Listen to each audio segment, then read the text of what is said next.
Good evening. I'm going to call to order this meeting of the Wendell Town Board of Commissioners. Welcome. We're happy to have all of you here with us tonight. We're going to be led in the Pledge of Allegiance by Police Chief John Slaughter. Here he comes.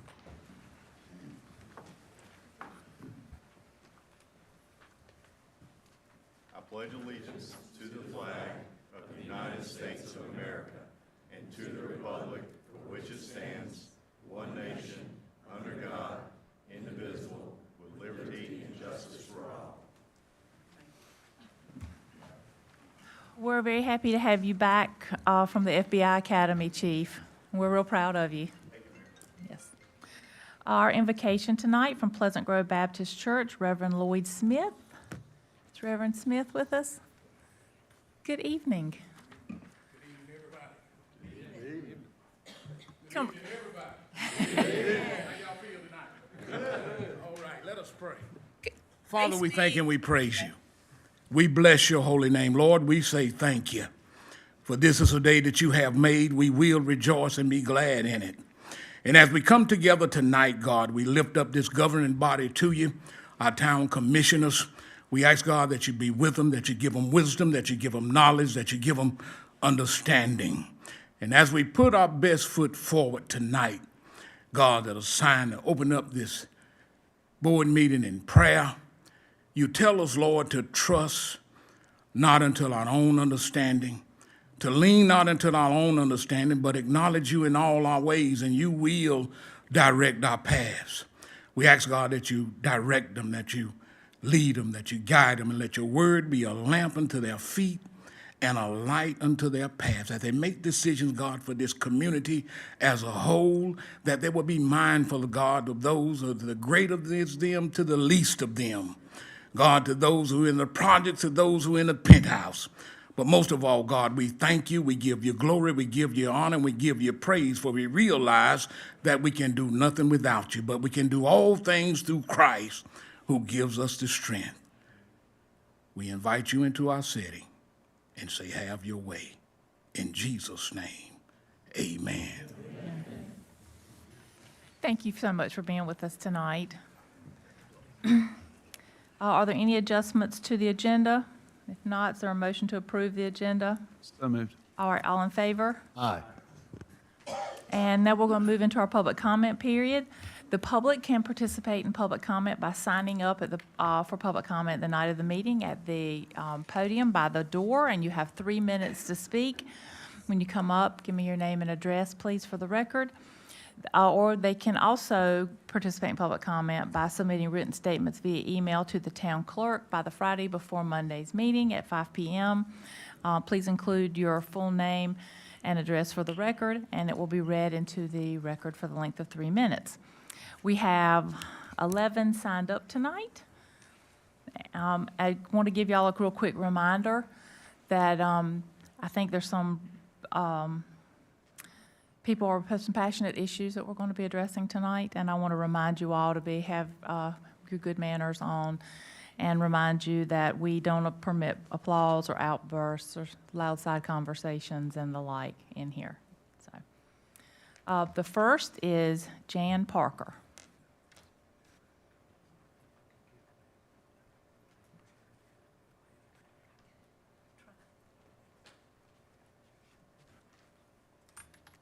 Do I need to give my name and address? Yes, ma'am. Give me your name and address, please. Okay.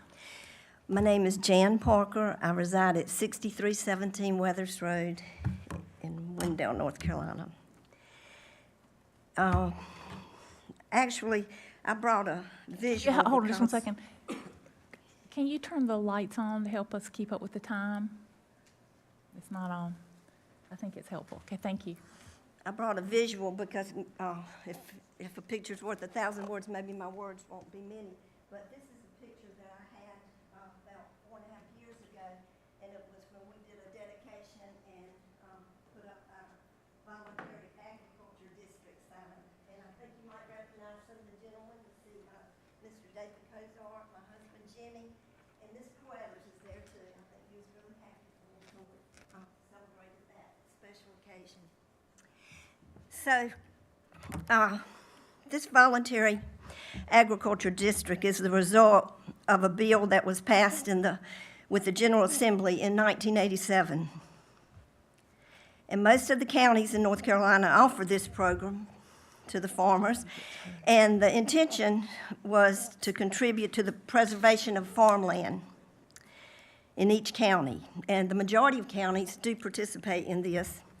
And one of the benefits was to give farmers a voice when government agencies are making decisions about farming and rural community development. And I truly believe that the intent from the lawmakers was to support the farmers and give consideration to the rural communities. And the town of Wendell has long arms because to be able to annex and rezone and really force a rural community to give up their way of life, a life that we love and many work extremely hard to keep. I do feel that some consideration should be given when there's a lot of farms in this community. There really is a lot of farms, and this is going to change our way of life. So when the decision's made about the rehearing, I hope you'll keep that in mind. The other visual I brought, quickly, I'll show you this. If anybody's watched the news in the last week or so, I don't have to say a whole lot about how floods can impact us. And this, spent a lifetime in injury prevention, and this was just some materials I had from the past when people were devastated with floods. Millions of dollars of loss of life, property, and that's a big concern. This property that will be discussed is Weathers Landing. It's a very fragile area. I was just noticing the last few days all the rain we had. It's a beautiful tobacco field. There's a lot of it that looks not so beautiful right now because of all the rain. But I don't think I have to say a lot about that, but I just wanted you to see my face, hear my voice when I say, please consider this because it's a lot going on. I know some others might talk about the traffic, safety issues and things, but we're on the bottom end, the downside, and we're the ones that are going to be impacted greatly. I'm very proud of my son, both sons, my family, grandson. Parker, your time has expired. Okay, for Thank you. farming, but this is just a tough way to Yes, have ma'am. to consider other things. Jim Parker?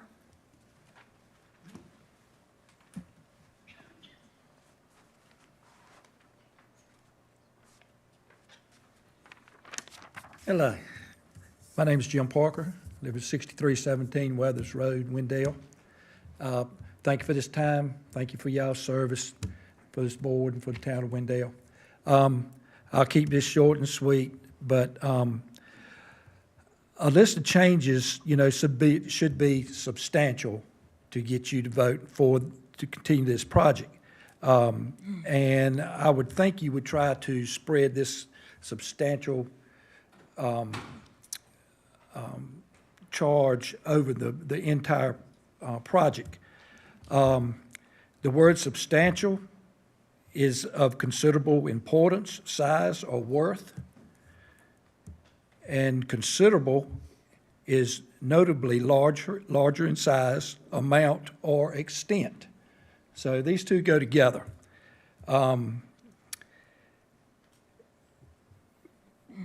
When there's a substantial change, we would, like I said, we would spread this out over the entire project, take some here, take some there, maybe move it around so that it doesn't seem like everything is piled up on top of each other, and in other places, you just have open space, which, I know how that works, but it just doesn't make that much sense to me.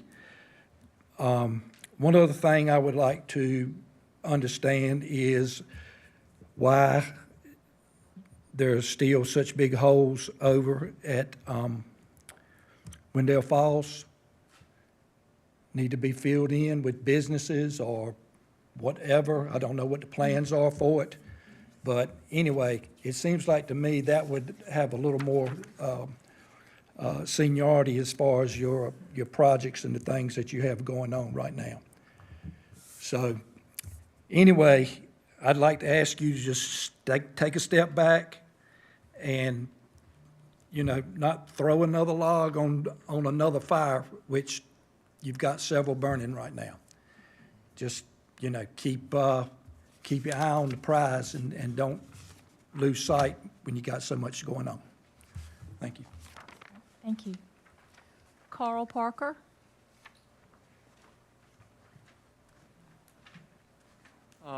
Good evening. My name's Carl Parker. I'm Jan and Jimmy Parker's grandson, and my dad and my uncle and Give me your myself. address real quick.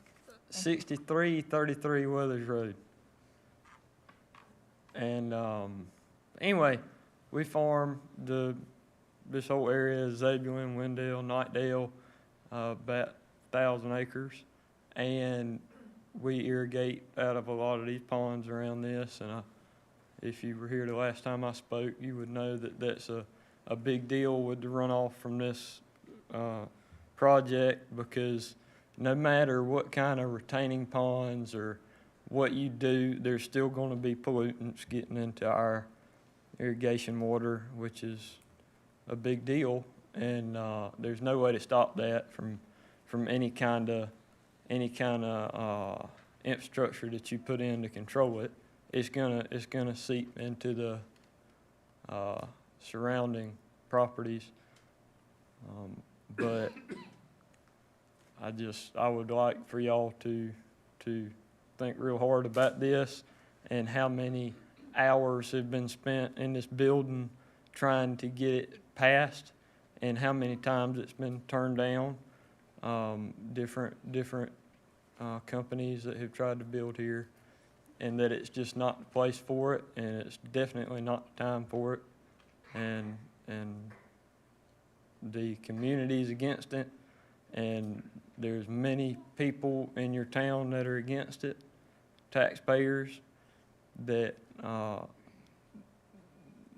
nobody that I know is for all these housing projects. And there's a big public pushback on all the building that's happening here, and I would like y'all to turn this down. Thank you. William Stamey?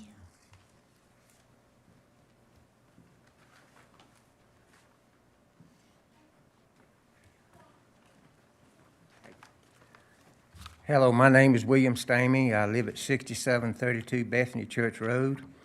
I have lived in this area for over 40 years. I have seen this area grow. I remember when people used to ride the horses up and down Roosevelt Road. Nowadays, you don't see that anymore because of the traffic.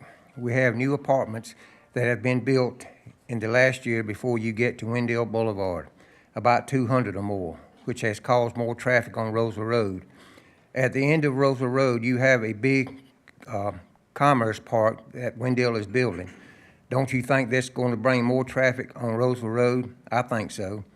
You go back to the other way on Roosevelt Road to Marks Creek, you got more houses being built right there at Roosevelt Road. That's going to bring more traffic. People that work in the Raleigh that are from Wendell, Zebulon, Rocky Mount, and surrounding areas take Roosevelt Road to get to Raleigh. More traffic.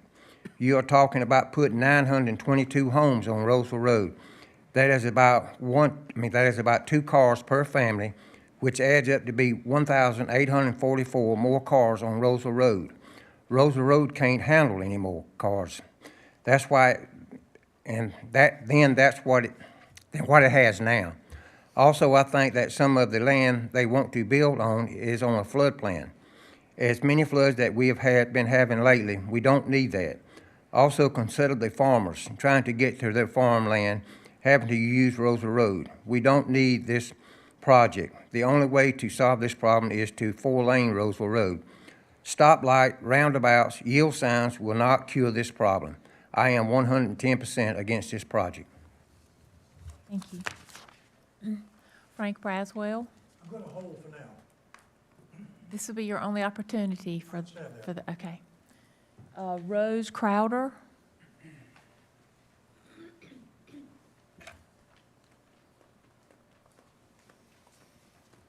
Hello, Hello, I'm Rose Crowder of 6125 Robertson Pond Road. I want to thank everyone for allowing us all to speak tonight. As we all know, none of us are allowed to vote for any of you, as we're not in Wendell. So thank you for this time. I am going to be one of the unpopular people tonight because I am in favor of the new development. I grew up on the property, and I've built my home and raised my 3 children here, and I often think differently, but I welcome change and would ask that you please reconsider a hearing and vote yes for a rehearing, and be open-minded that while many are against this, and I understand the reasoning behind it, and I respect each and everybody's opinions on that. I would welcome new neighbors. I would welcome the community. I would welcome the walks that I could take that would connect to the park that's existing on Robertson Pond. And, it's really not fair that the property is not, going to be able to be developed into that if there's not a hearing. So, thank you, everybody. I have Jimmy Parker again. I suspect you've been signed up. Maybe your wife signed you up and you signed yourself up. So, Greg Jones.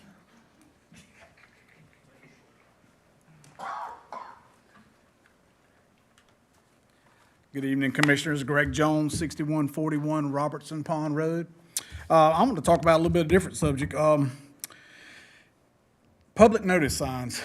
Is there any way this town, with all the money it's taking in now, could do a little bit better job on providing signs referencing for public hearings? Most of the stuff that's been put out, subject to what they're talking about on the Robertson Pond Weathers Landing, a little bitty campaign signs, vague writing, twisting in the wind. The public does not really realize what's going on in their communities when you put up these little small signs. I think we ought to do a little bit of expenditure. I'm sure your budget will allow for it.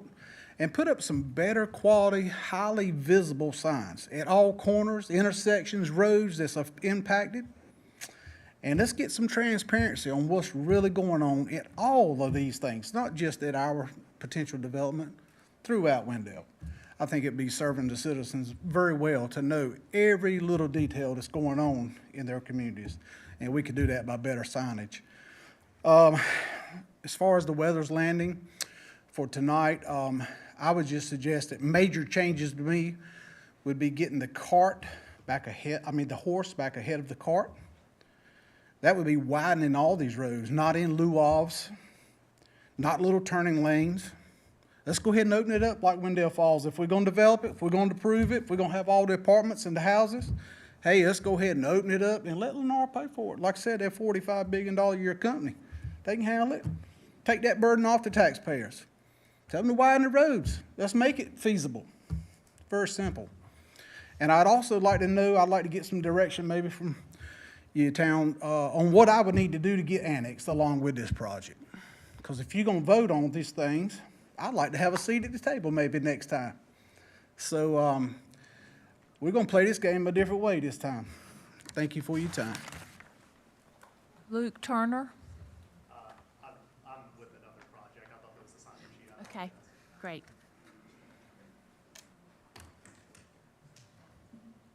All right, do we have a motion to approve the consent agenda? So moved. All in favor? Aye.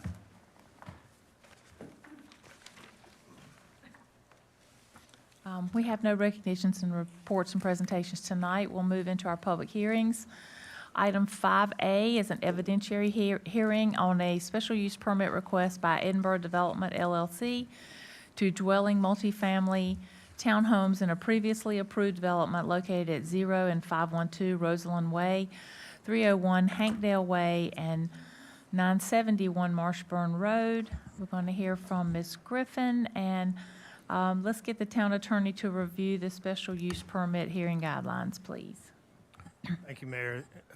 As noted, this is an evidentiary hearing, which means it requires certain due process procedures. Witnesses are sworn. Testimony must be competent, relevant, and material. There are certain rules about the opinions of lay witnesses with regard to matters that would require expert testimony in a court proceeding. A fair and impartial decision maker is required, unlike your typical rezonings that are legislative. Being quasi judicial, you sit more as judges and you apply the fact you hear at the hearing to the requirements of the ordinance. All right, thank you. All right. Swear us in. Oh, that's right. We need to swear in anyone that's going to be offering testimony. Everyone can.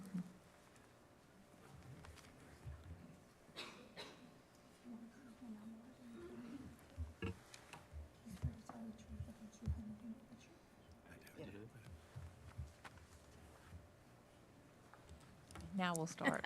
Thank you. Again, this is for a previously approved special use to permit dwelling multifamily townhomes to the list of permitted uses for Wendell Village. That was granted a special use permit for dwelling multifamily, which was referred to as apartments in that case, back in September of 2022. This proposal is for 140 townhomes, as well as different conditions of approval, because some of them were relative to the apartments themselves. There are also 42 single-family dwellings included in the plan.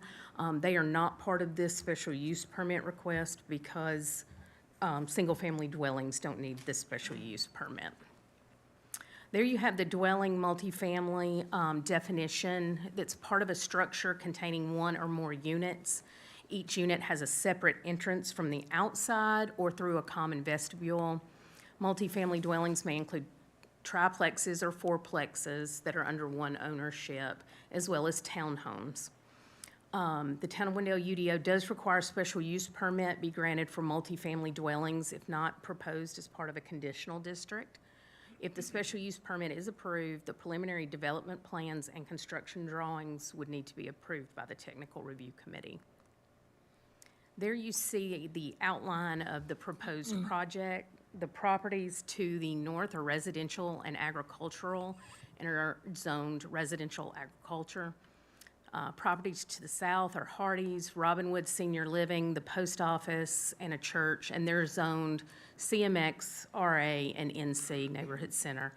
The properties to the east that will border the townhomes belong to Wendell Landscape Supply, and the residential properties will be across the street from the open space and the entrance to the project. The properties to the west include the Food Lion Plaza and a vacant lot, and they're zoned CMX. This is the site plan. Special use permits require what we call a reduced site plan.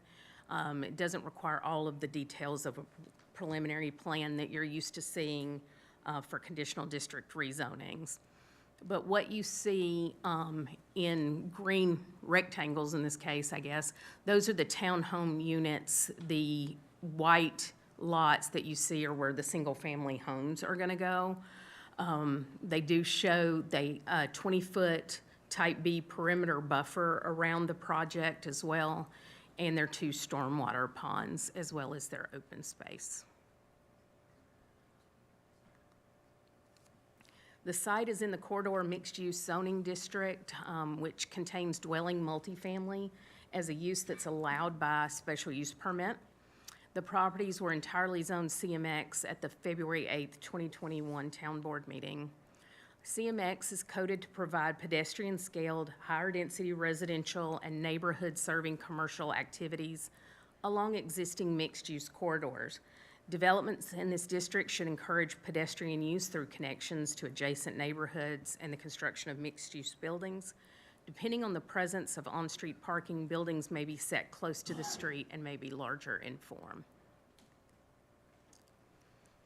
There are no additional conditions. Sometimes we have those permitted with additional conditions type uses. In this case, there are no additional conditions for multifamily dwellings for townhomes in the UDO. The applicant has offered voluntary conditions, however, to accompany the special use permit. I'll go through those quickly. The development shall incorporate the following amenities and open spaces into the project: Layout and location of the listed amenities and open spaces and improvements are subject to change and will be finalized through the preliminary plan and construction document process and will meet the Town of Wendell open space requirements. Some of the things that they are planning now, and the things in parentheses are identifiers for where they are on the site plan, just as a reference. Covered pavilion with seating and fireplace. And as an example, that's improved open space 1 is what the little moniker is after it. A trellis with landscaping, playground with play equipment designed and sized to sufficiently accommodate the residents of the project, cornhole, pickleball, ping pong, and a dog park.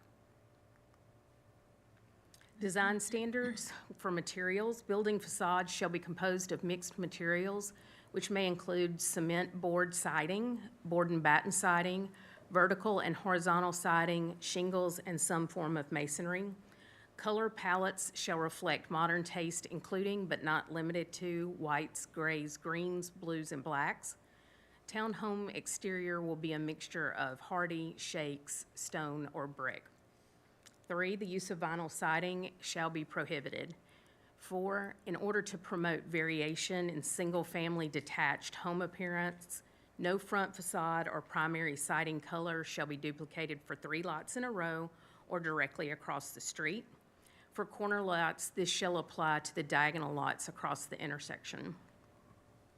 5, 100% of homes shall be Energy Star certified and shall include the following green standards: high-performance toilets, water-efficient faucets, and flow-smart shower heads, Energy Star certified appliances, advanced framing and thermostats, minimum MERV 8 HVAC filtration, thermal breaks, conditioned attics, UV blocking windows or low E windows, sealed insulated ducts, low to zero VOC materials, paints, stains, and adhesives.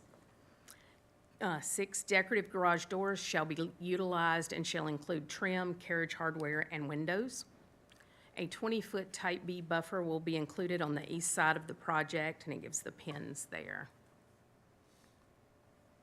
A 6-foot tall wooden privacy fence shall be installed at the developer's expense along the property line of the adjacent parcels identified by the pins that you see before you and identified on sheet C1.0 of the reduced site plan. The fence will be maintained by the HOA.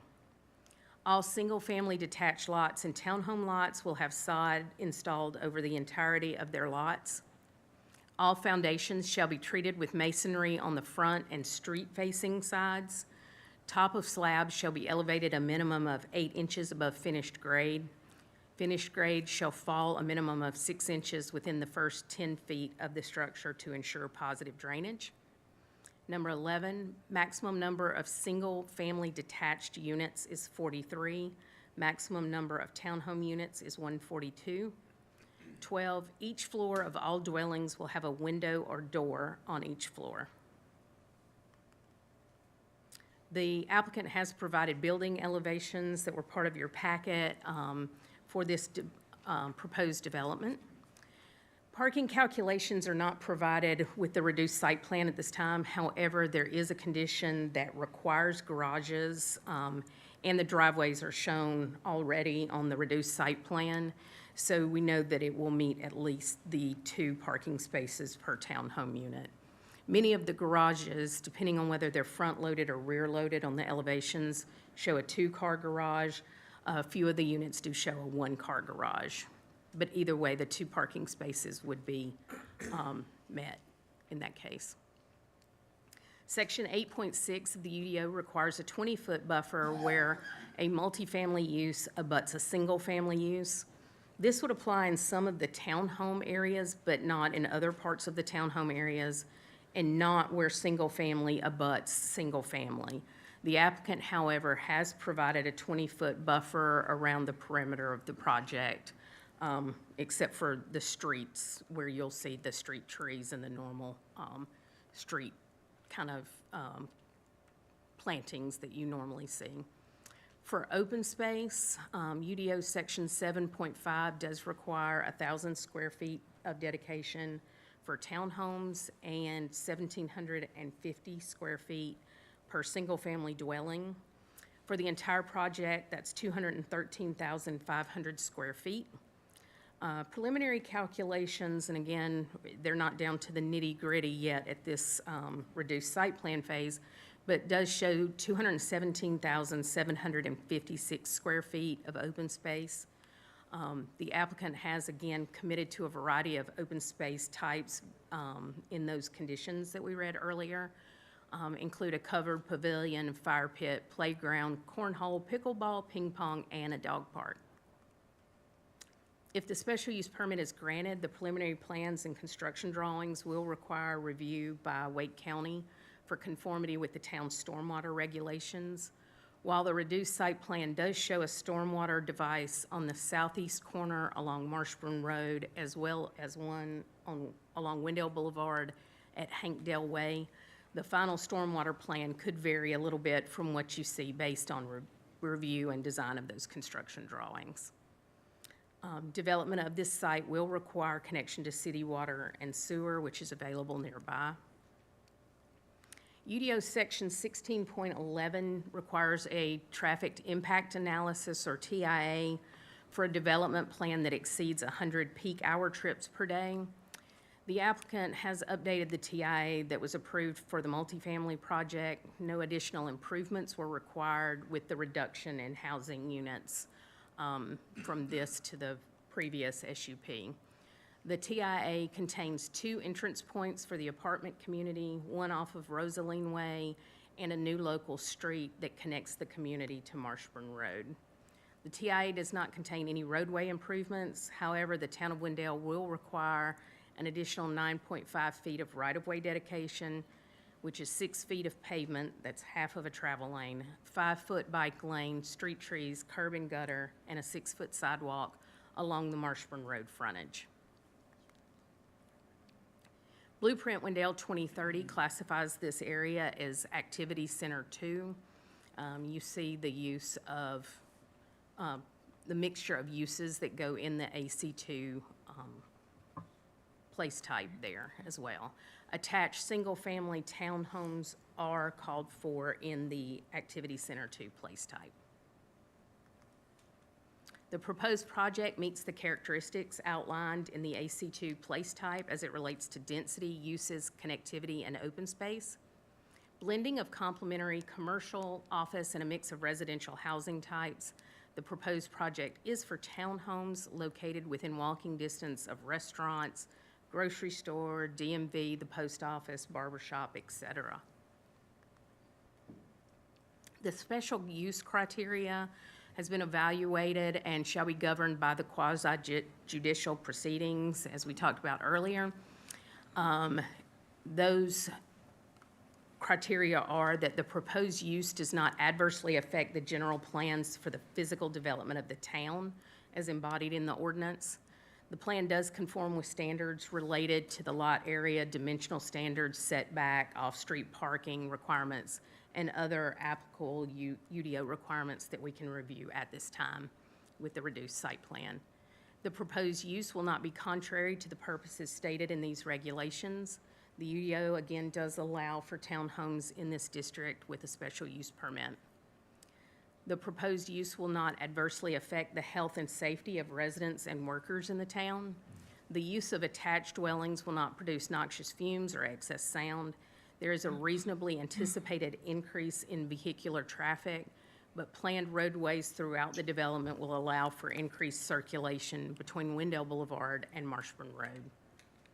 The proposed use will not be detrimental to the use of the development of adjacent properties or other neighborhood uses. The single-family homes to the north of the site border existing single-family homes there. There's also a 20-foot perimeter buffer around the site, even where not required on the north part of the site, again, where single-family borders single-family. The proposed use will not be affected adversely by the existing uses. The area has complementary uses and has some walkable commercial nearby. The proposed use will be placed on a lot of sufficient size to satisfy the space requirements of the use. The lot is able to accommodate the units, open space, and stormwater facilities that are required. The proposed use will not constitute a constitute a nuisance or hazard because of the number of persons who attend or use the facility, vehicular movement, noise, or fume generation, or type of physical activity. The use of attached dwellings will not produce noxious fumes or excess sound. There is a reasonably anticipated increase again in vehicular traffic, but planned roadways throughout the development will allow for increased circulation between Wendell Boulevard and Marshman Road. The standards set forth for each particular use or project for which a permit may be granted have been met. All building and fire codes will be met. The UDO allows townhomes again in this area with a special use permit. The board may impose or require such additional restrictions and conditions as may be necessary to protect the health and safety of workers and residents in the community and to protect the value and use of property in the general neighborhood. The board may impose conditions, again, at its discretions for these reasons in a special use permit. The proposed use shall be subject to the minimum area, setback, and other location requirements of the zoning district in which it will be located. The project meets the minimum area, setback, and other location requirements.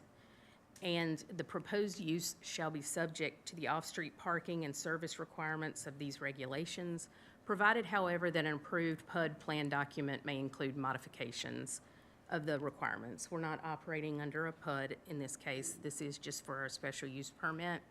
And the on-street parking requirements will be met, the off-street parking requirements will be met on each lot. A neighborhood meeting was held on May 13th. Attachment D, I think it is, contains the meeting notes for you. Town staff does not, we do present an analysis, but we do not present a recommendation on special use permit request.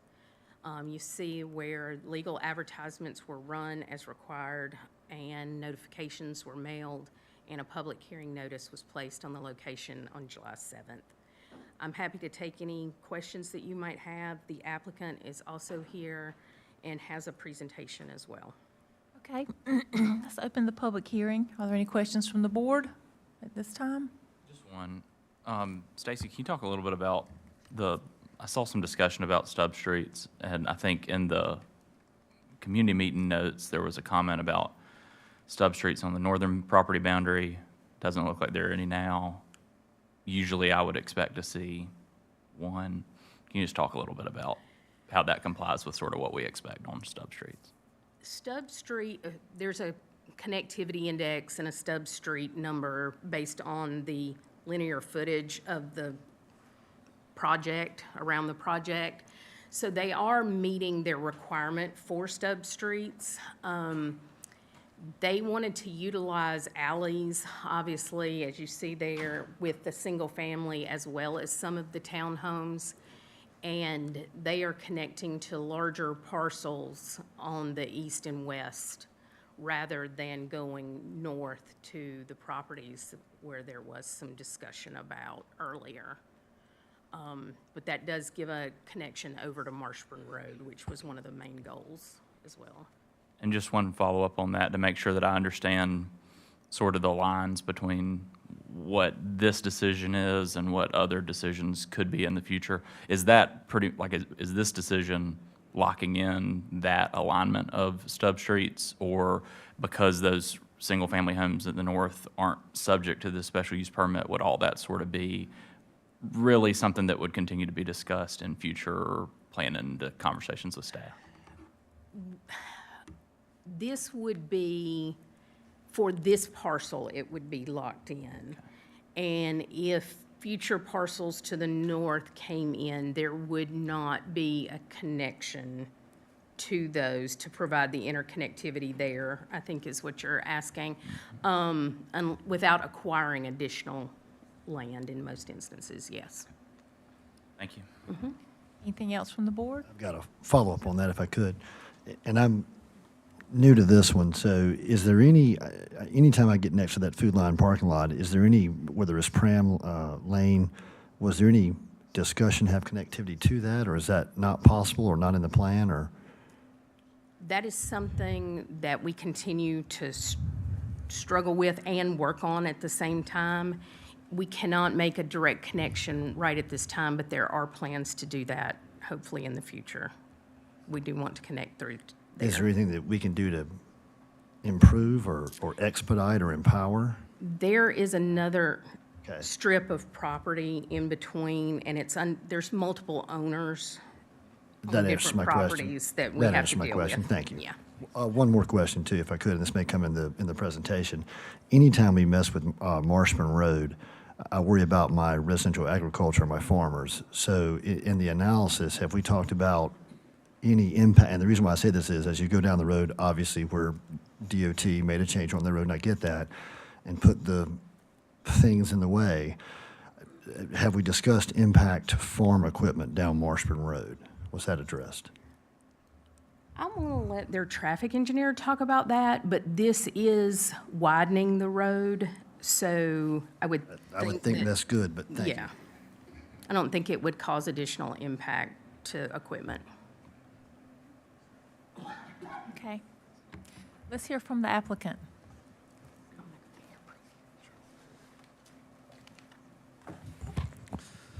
Good evening, Mayor Gray and Commissioners. I'm Collier Marsh with Parker Poe at 301 Fayetteville Street here on behalf of the applicant, which is Edinburgh Development. I've got a presentation that's coming up in a second, but in the meantime, I'd like to start by formally moving to admit that our application, our site plans, the case report, staff report, and our presentation all be accepted into the record.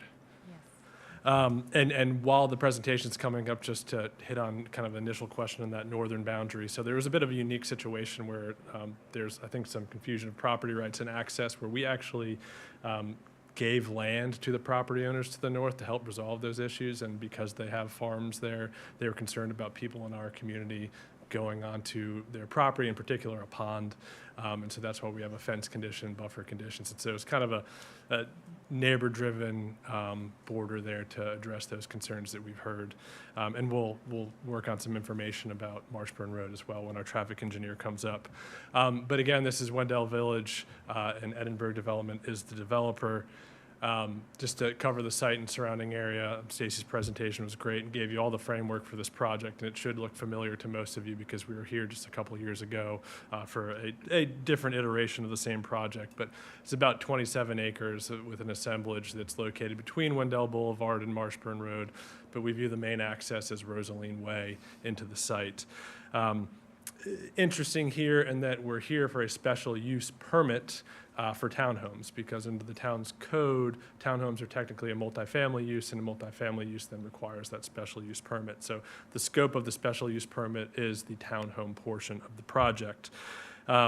We're zoned CMX, which is what leads to this process we're in.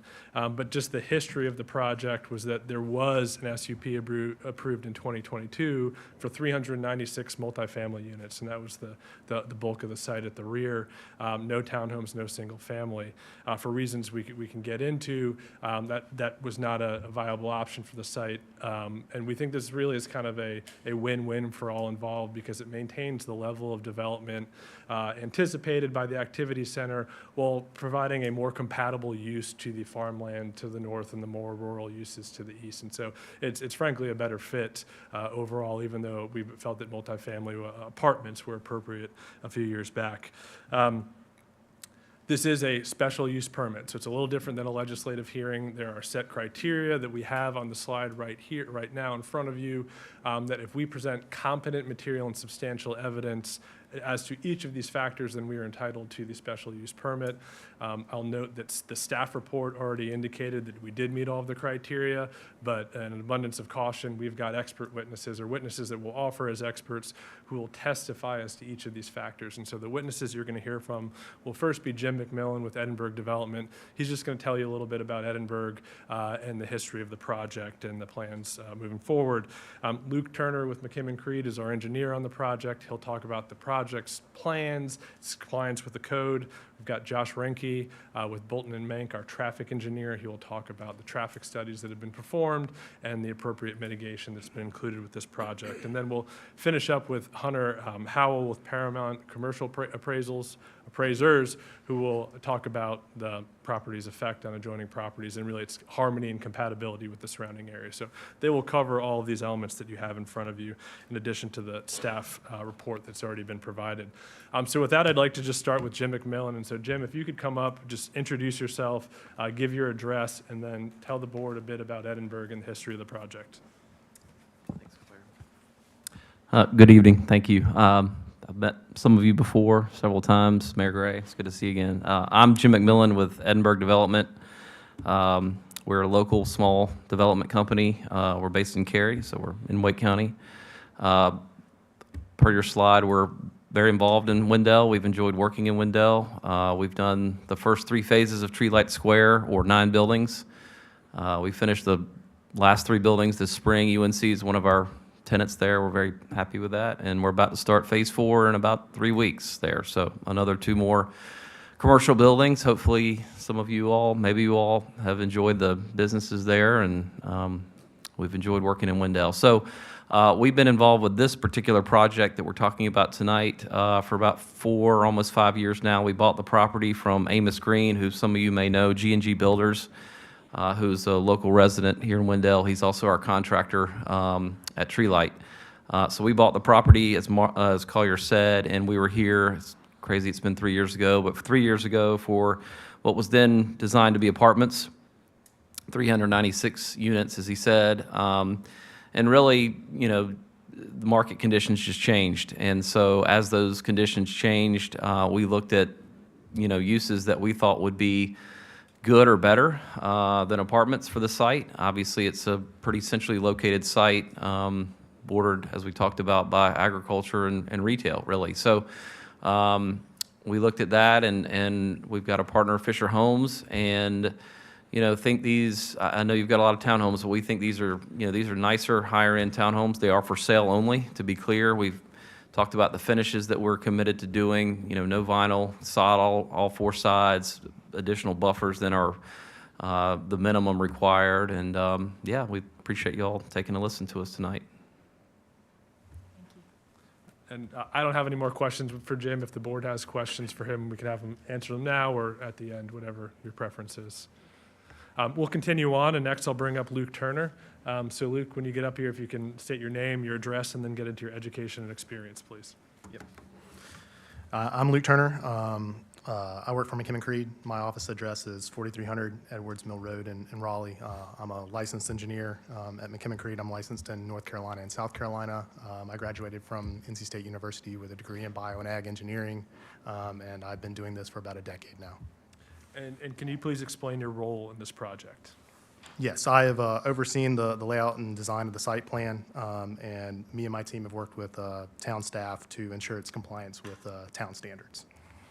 At this time, I'd like to tender Luke as an expert in civil engineering and site design. Thank you. Okay, so can you just go through, and we'll click to the next slide, thank you, the overall site plan as well as its compliance with the town's code? Yep, the site plan that you've been presented a few minutes ago, Stacey did a great job. She's going to do much better than I am running through this thing. But it's been through several rounds of review with the town of Wendell, the planning staff, to make sure that the plan it conforms to the applicable design standards. We've also incorporated several changes based on comments and concerns from the neighbors at the community meeting.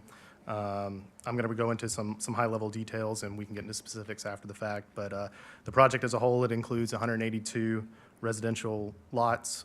This is split between 140 townhome lots and then 40 single-family detached lots. The single-family detached lots are located to the top of the screen or to the north there. This was done by design to help provide a transition to the farmland to the north. The plan includes both rear-loaded and front-loaded townhomes. The different colors you see there, the dark green is a 24-foot wide townhome, and the light green is a 20-foot wide townhome. The overall layout includes extending the existing Rosalind Way into the site that connects to Pram Lane. That road runs east-west, as you see on your screen there. To the west, it provides a stub, like we mentioned before, to the Food Lion parcel. And then to the east, we get a second point of access via Marshburn Road. So I want to get into just a couple of the specific code compliance issues. Does this layout comply with the town's open space requirements? Yes, as Stacy went through, the plan provides just under 5 acres of open space, which is 4,000 square feet more than is required. This includes 148,000 square feet of improved open space, and about 25,000 square feet of that is active open space. The main amenity, as you can see, is located central to the site, basically where Roseland Way is intersecting with the proposed Pram Lane. That will include a covered pavilion, fire pit, playground, cornhole, pickleball courts, all the things mentioned before. The other program, open space, one is located to the south there, near the entrance of this project along existing Roseland Way, and then one further to the east, which is the dog park that was mentioned previously. The stormwater pond will also include improvements, including the trail that you see, benches, and then a fountain to amenitize it. One of the focuses of this hearing is to ensure compatibility with the surrounding area. So can you explain how this project complies with the town's buffering requirements? As mentioned before, this plan actually exceeds those buffering requirements. We've agreed to a 20-foot buffer around the entire site. The previously approved plan just agreed to a 20-foot buffer along the east side of the site. In addition to that, the dark red line you see on the screen is a privacy fence that was agreed to as well. So I'm going to lean on your expertise a little bit here. So in your professional opinion, does this plan provide effective and appropriate buffering between the project and the adjacent uses? Yes, it is my professional opinion that the proposed landscaping and additional fencing and buffering provide effective buffering and appropriate transitions to the adjacent uses. And focusing on specifically your role in preparing the site plans, does this project meet the town's transportation requirements that need to be incorporated in the site plan? Yes, this plan incorporates the town's requirements, as mentioned previously, regarding the widening of Marshburn Road and the pedestrian improvements along Marshburn Road and throughout the site itself. And continuing on, and I recognize that you're not the architect in this project, but you prepared site plans that included our design standards here. So looking at our elevations for the townhomes, do these townhomes meet the town's design standards? Yes, the townhomes themselves meet the town's dimension and design standards. We've also included the additional design standards that you heard previously. I'll just run through a few of them. Again, the high-quality materials, masonry and hardy plank. Vinyl siding is strictly prohibited. Decorative hardware is required on the garage doors. The foundations will be treated with masonry and along the front and all street-facing sides. All slabs will be elevated 8 inches, and sod will be installed in the frontage of the townhomes and the single-family detached homes. In addition, all the homes will be Energy Star certified. The specific features include efficient toilets, faucets, smart shower heads, and all Energy Star certified appliances. The construction techniques are going to include advanced framing, thermostats, thermal breaks, conditioned attics, and several other features. So again, we've tried to keep it as high level as possible while making sure we're covering the necessary elements. So those are all the questions I have, and we're happy to keep Luke up here for questions from the board or hold them until the end of the hearing. Just keep moving. Okay? Thank you, Luke. Moving on, I'd like to call up Josh Renke. And so Josh, when you get up here, if you could state your name, address, and then go into your education and experience. Sure thing. Josh Renke, 418 South Dawson Street, Raleigh, North Carolina. I'm the lead traffic engineer at Bolton and Mink. All right. And what was your role in this project? I oversaw the traffic impact analysis for this project. This time, I'd like to offer Joshua Renke as an expert in the field of Talk about my degree and all that. Oh yeah, do you want to talk about your degree a little bit? Sure. You just know I worked on the project. Now we'll get into why I'm an expert.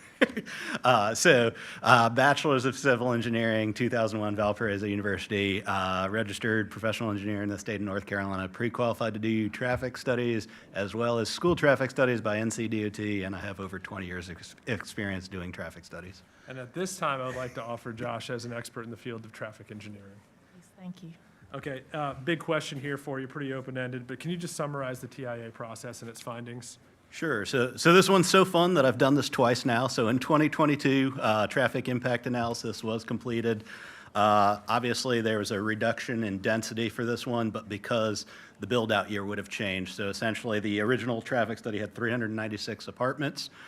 With this new traffic study, we had 182 between townhomes and single-family, which leads to a reduction in trips. We're still about half the threshold for NCDOT to require a traffic study, but we were over the town's threshold. We did keep NCDOT and the town involved all the way from scoping. We looked at the same study areas before, even though it was a reduction in trips. We said, let's keep it consistent. We had 6 study area intersections originally. We kept those. In terms of data collection, we went out and got new data collected. So we had 2025 data collected, and then we're projecting it out. So growing the traffic volumes to the future analysis years for no build and build conditions, and then obviously adding our site traffic in additionally. So that kind of in a nutshell is sort of what the process is of how we did this. All right, and so with the plans that have been submitted, and I should have jumped forward in slides, do our plans incorporate all of the recommendations that we received through this process from NCDOT and from the town? Yep. So once again, when we ran the analysis, we were looking at a significant reduction in trips. There are about 400 less daily trips with this new site plan compared to the original one. We did see improvements that were very similar to the original TIA. We're looking at, of the intersections studied, these 3 that are circled there are ones that have improvements. Some of those range from just stop sign control to one, we have a do not block intersection signage request. And that's just kind of, natural queuing on a more major road. You want to make sure you have those gaps. So there will be that. No safety concerns there, even if it does start to back up on Rosaline a little bit. There are alternative routes out of the development. And so, in your professional opinion, do the transportation improvements that have been recommended and implemented effectively mitigate traffic impacts from this project? Yes, they do. So we have our recommendations. We got comments from town staff by a third party that reviewed it that were in agreement. Once again, we had level service C or better for all intersections, for all approaches, even with the development in there. Even any of the intersections that even had a level service C, it was consistent with no build. So saying adding our traffic in there doesn't degrade the level of service at all at those intersections. And the ones like a site driveway where you wouldn't have no build traffic, we're at level service B or better at those. And then turning to the question that Commissioner Honeycutt asked at the beginning, so what do we do in the field of traffic engineering to account for things like farm equipment on the roads? What are the tools that are available? Yeah, so when we conduct the traffic counts, essentially we have folks go out there and, I mean, in this day and age, they set out video cameras and then they're bringing it in and watching the videos and collecting the data.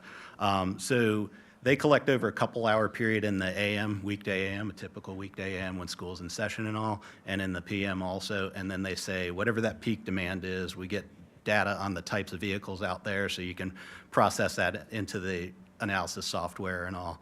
One of the things I wanted to address, and I'll kind of talk about that a little bit, is while we're talking about the capacity needs that came out of the traffic impact analysis, there were actually other improvements that are being done as part of requirement, that the town has, which includes the widening along Marshburn Road. So I know there were some questions of like, well, how does the farm equipment, how does this impact that? I think the widening of the road will actually facilitate that. Once again, you are kind of coming into conditions where it would be stop controlled. So between the different access points, I think the bulk of the traffic would want to head out to 64. So not a lot of our traffic would be heading out to Marshburn.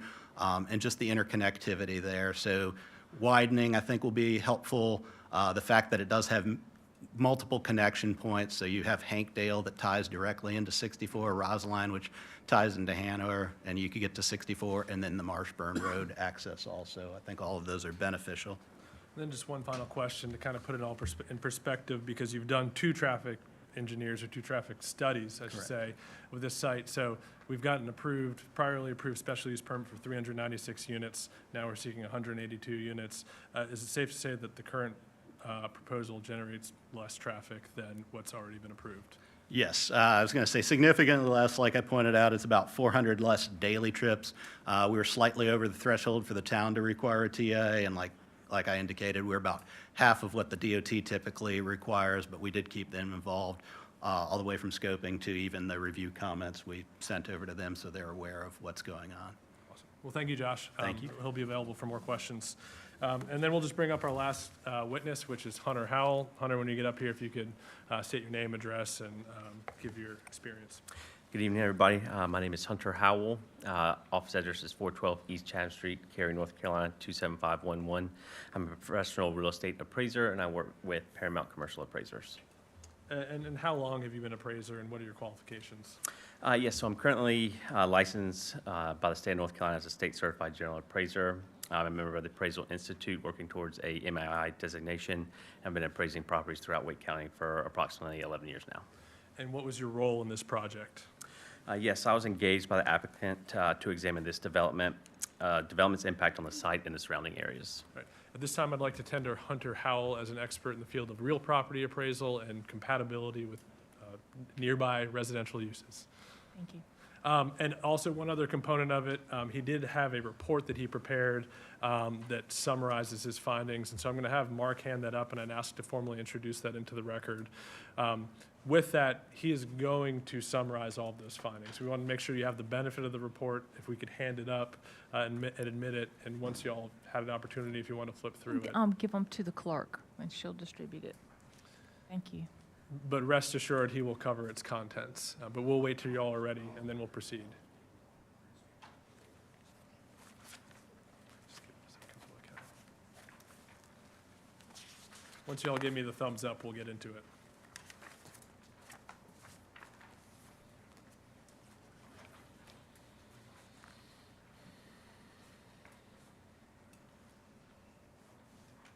Okay. All right. We'll get into it, and he'll cover it, don't worry.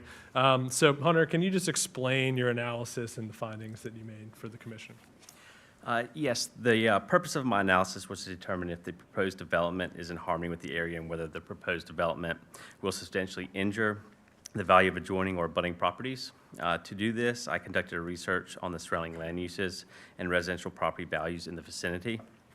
This site is bordered by commercial uses to the east and west, including establishments such as Hardee's, Wendell Land Supply, Subway, the NCDMV, and a shopping center anchored by Food Lion. To the south, the site is adjacent to a retirement community and a post office and single-family residences. There are additional single-family residences to the north and east across Marshburn Road, and this project would place 182 new homes on 27-acre property, which is a density of 6.69 units per acre. In terms of density, this project is consistent with other proposed and existing residential developments in the area, especially those with a comparable surrounding mix of uses. Wendell Falls is an ideal comparison as commercial uses have been developed over time. Phase 12 of Wendell Falls includes a mix of townhomes and single-family detached homes with a density of 6.13 units per acre, and Phase 9C has a similar mix of residential uses with a density of 10.27 units per acre. Harper Glen on the other side of town also includes townhome and single-family detached homes at a density of 5.17 units per acre. McKenzie Meadows, which is now fully constructed, again includes townhomes and single-family detached homes with a density of 4.6 units per acre. Based on the sampling of the similar developments in the area, this project is well represented in terms of land uses and density, and therefore is in harmony with the surrounding areas. In terms of the mix of uses in the area, residential also requires nearby commercial amenities to adequately serve the needs of the growing population, particularly access to grocery stores, restaurants, and essential services. The nearest retail hub is located directly to the west of the site, including a grocery store, restaurants, and services. Okay, so turning to another factor that we want to make sure you cover in this hearing, can you explain the impact of this property on adjoining property values? Yes. So the evaluation included research on the submarket immediately surrounding the site and how other similar developments impact property values. Within a 3-mile radius, the population, housing units, and median household income are all expected to increase over the next few years. This trend is based on how the market has performed over the past decade and indicates a stable and healthy market. In addition, the statistics on median sales price of residential homes, number of homes sold, and median days on the market over the past 5 years all indicate a strong residential market and a need additional housing. As this area's population continues to grow, existing home prices will continue to rise. And as a result of increasing home values, available vacant land in the area will also increase as new developments are doing well and developers are working to fill the need for additional housing options. As new residential developments come to areas, it enhances the surrounding area positively in terms of property values. This has been seen in several instances across the eastern part of the state and formerly rural areas surrounding the Greater Triangle. I included 3 case studies on page 9 of the report to illustrate this, including Wendell Falls as a prime example of how new residential developments spark further development and increases property values. Therefore, based on this research and analysis, the demographics indicate the area is growing at a rapid pace with real estate prices increasing as a result. In order to keep up with the influx of people to this area, additional housing will be needed. The design of the proposed development is typical for its market and includes appropriate buffering measures, facilitating a seamless and context-sensitive transition between commercial and residential land uses. Overall, it is my opinion as an appraiser that the proposed subdivision development will not injure the value of adjoining or abutting lands and is in harmony with the surrounding land uses. Thank you, Hunter. And just to wrap it all up and bring it back to where we started, this again is an evidentiary hearing for special use permits. We've got the burden to present by competent material and substantial evidence, evidence as to each of these factors. Now, the staff report already determined, and we appreciate staff's conclusions that that the project met these factors. But just to summarize the additional expert testimony that you heard as to each of these factors, the proposed use does not adversely affect the general plans for development of the town. We're consistent with that activity center designation. As Luke testified, we meet the town's code requirements for the development, so we check all the appropriate boxes. We will not be contrary for the purposes stated in these regulations. Again, both Luke and staff testify that this project complies with the code as permitted use, just subject to a special use permit. We will not adversely affect the health and safety of residents and workers in the town. So we heard expert testimony from Luke as to the compatibility with the neighborhood, the surrounding area, ensuring we have appropriate buffers and transitions, and then also from Joshua Renke about the appropriate traffic mitigation measures. And again, it's his professional opinion that the traffic mitigation proposed by this project does successfully mitigate the project's impacts. We will not be detrimental to the use or development of adjacent properties or other uses. I mean, this is all what Hunter testified as to the compatibility of this use with the surrounding area, especially wanting to have some level of density, intensity near the grocery store and the shopping center. And I think what's great about the current iteration of the project and why we see it as a win-win is it's now providing even better transitions to the more rural areas to the north and to the east. And so it's more compatible with those. The other side of the coin, letter E there, we will not be adversely affected by the existing uses. The compatibility analysis is a two-way street there, that our use is compatible with the adjacent uses and vice versa, and that it actually helps to have these types of projects in close proximity to the commercial uses that neighbor our site. Some of these are real technical. We will be on lots of sufficient size. The town is assured that. Our civil engineer testified that we meet the code requirements. We will not be a nuisance or hazard. We're not aware of any basis for it, but we've had expert testimony as to the compatibility with the surrounding area, adequate buffering, adequate open space to serve residents, and really meeting all of the requirements. The standards set forth for each project have been met. Again, town and engineer testified that code requirements have been met. The board may impose additional restrictions, and we're open to discussion. We hope that those are not necessary here, as we've already, again, checked all the boxes. Proposed use shall be subject to the minimum area, again, dimensional standards. We've had testimony that those are met. And finally, staff confirmed and our engineer confirmed that we will meet parking requirements. So I know it's a long-winded process, but it's necessary to ensure that all of the evidence is presented so that you have a permit that can be upheld, that checks all the boxes. So with that, we have presented competent material and substantial evidence as to each of the factors. We respectfully request that you vote to approve it, but of course, we're always here for questions. Anything from the board? I have one clarification. I believe it's condition number 6, and that referred to the trim, carriage hardware, and windows. And obviously in the renderings that we have, we don't see any of that, so I just wanted to clarify that obviously it's in the conditions, but just one clarification. The conditions will control, and so if it's absent from the renderings, they will be added and will be subject to staff confirmation at the development plan stage. Thank you, sir. Anything else? One follow-up, Josh, if I could.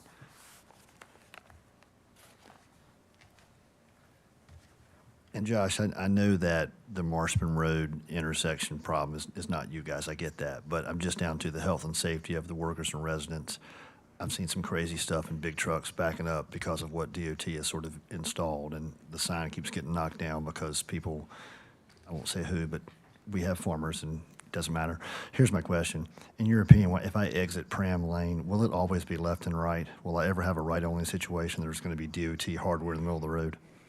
Let me pull up real quick. And I know you're not DOT, but Yeah, this is a tough one. With the quasi-judicial, do I want to give my, I mean, if it's kind of a DOT call. So you can testify as to your knowledge and your professional opinions. Okay. All right. So you're asking Pram Lane, will that always have the ability to turn left or right out of there? let me try to make this easier. I don't want to make it worse for the people that have used this for multiple generations to go up and down that road. And I don't want to affect the health and safety when they go down that road and back up, and I've got pedestrians and residents and all the things that can happen. Right. So yes, sir, I've got to ask you. Yeah. So what I will answer is this, DOT, sometimes they make decisions and they say, well, here, we're going to restrict this access. What they have to do is provide a viable way to, if they said you're now restricted to a right out only or right in, right out, whatever it is, they would have to have a viable way for vehicles to be able to turn around safely. And so I would say probably for the foreseeable future, yes, but if way out in the future they said we're going to restrict this where only major roads, it would take a lot of development changes along Marshburn, I guess is my answer. And DOT could restrict access and say, we're going to restrict it to this, but they would have to provide a safe way to turn vehicles around. So you see this a lot at like these RCI or reduced conflict intersection corridors, which used to be called super streets, where you're restricting it and then you have the U-turns and things like that. So this road is nowhere close to needing to be restricted to that point, and I guess that's it, unless if it were by a major intersection and maybe they'd say, we're worried about queuing, we want to make sure nobody does anything dangerous, but as you get further away from major intersections, I don't think they'd want any sort of median divided or anything like that. So that is my professional opinion, but I can't say for certain. One more follow-up, and I'll let you go. Oh, no Thank you, problem. and I appreciate that. That's what I'm here for. For your project, though, speaking for you, you're extrapolating in the future, but for your project, you wouldn't anticipate having a right-only or any kind of DOT additional restrictions? No, as part of our project, once again, NCDOT, because we're under their threshold, they've sort of taken a back seat and said, let's see what the review comments that came from AMT through the town, do they agree with yours? Can you pass those on to us? More for informational than they're going to weigh in and say, we disagree. Could they? Thank you. Sure, they could, but Thank for you. now, we have an email indicating that they agree. Anyone else? Okay, thank you. Is there anyone from the public who would like to speak in favor or opposition of the project? All right, anything else from the board? All right, we'll close the public hearing.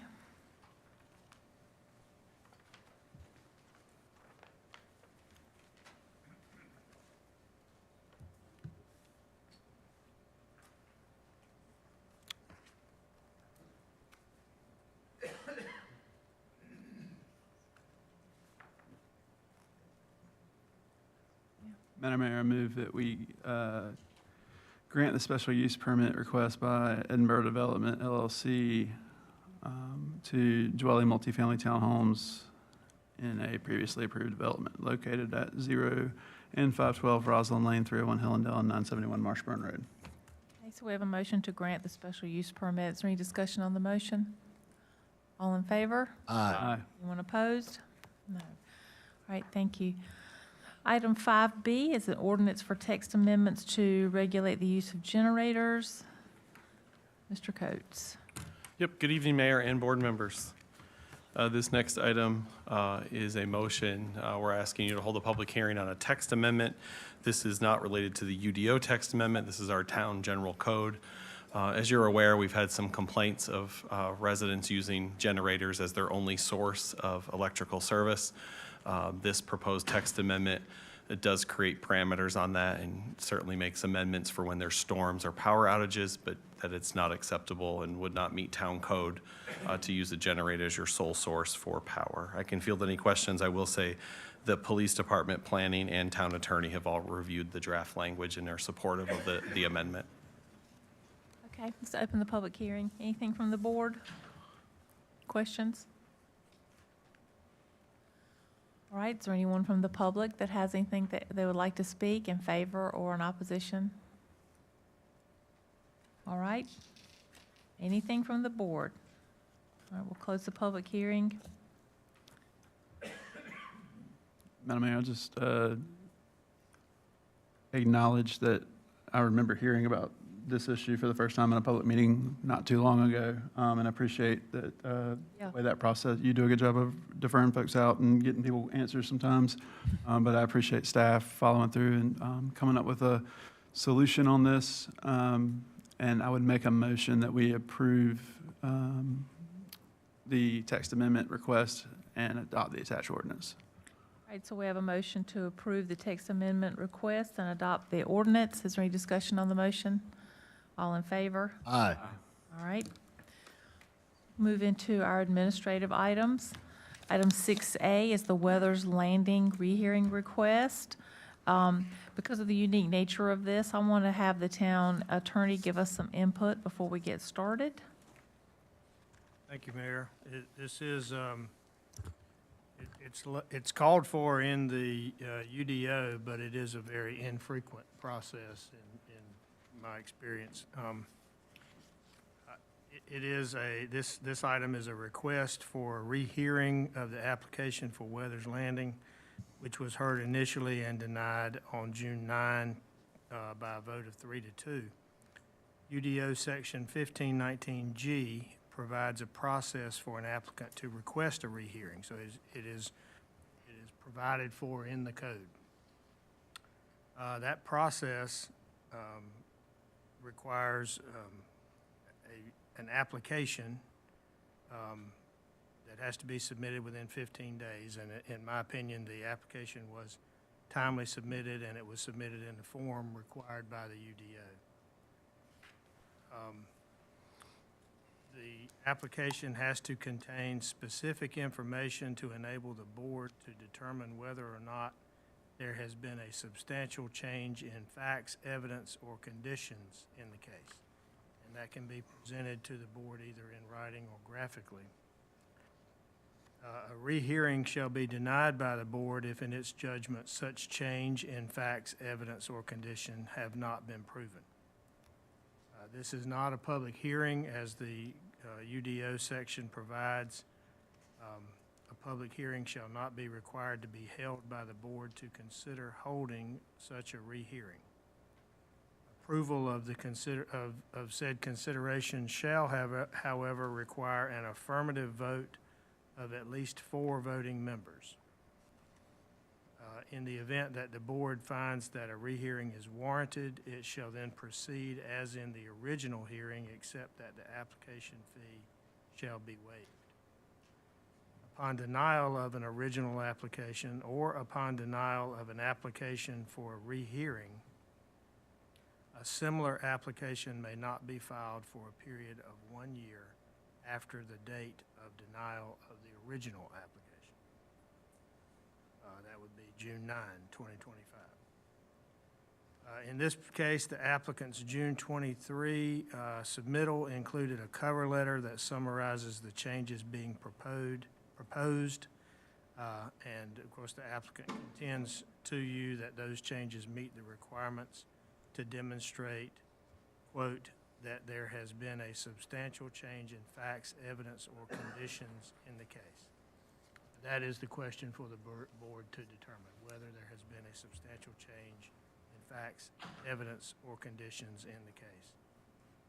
If you find that there has been, in fact, been a substantial change in facts, evidence, or conditions, then there would need to be an affirmative vote of 4 commissioners to allow the rehearing.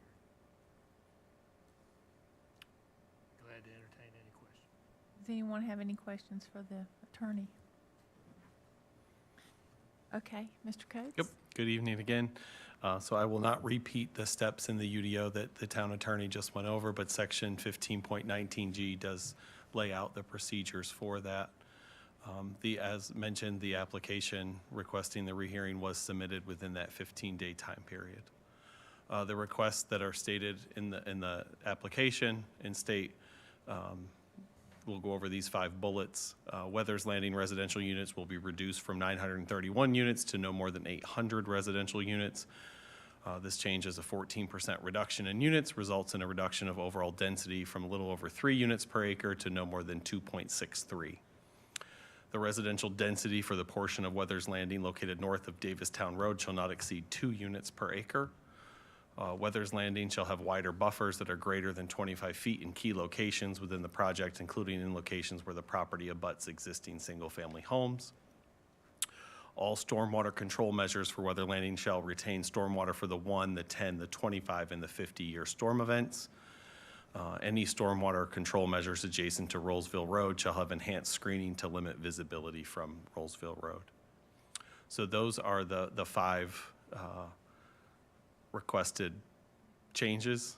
There is also potentially additional changes based on the applicant's wording of depending on town and community feedback, as well as feasibility of those changes. Those include certain street stubs and connections may be removed or relocated, such as the connection to the property owned by Wake County to the east. Evaluate converting a portion of the project to a 55 and over age restricted community, and then different product types and or lot sizes to be offered. According to the UDO, the board must first vote on whether or not a hearing will be held. A rehearing shall be denied if the board finds that a substantial change in facts, evidence, or conditions have not been proven. In order to grant a rehearing, as the town attorney mentioned, at least 4 voting members of the board must vote that a rehearing is warranted. I can field any questions that you have. The applicant is here and can answer any questions you have from their perspective at this time. All right. Any questions from the board? Okay, let's hear from the applicant. Good evening again, Mayor Grain, Commissioners. I'm Collier Marsh with Parker Poe at 301 Fayetteville Street. I don't know if I can get to my presentation. I did prepare a couple slides just to make this as easy as possible for everybody to follow, because this is a unique process. As it is coming up, again, we had our rezoning and our annexation before the board roughly a month ago. There's a lot of deliberation, a lot of feedback from the community, and a lot of information learned by our team through that hearing. Some of it, you know, we wish we had heard sooner, and there's probably some other things we could have done better at that time. But we've learned a lot from it, and so we're back in front of you to show that this project can be better.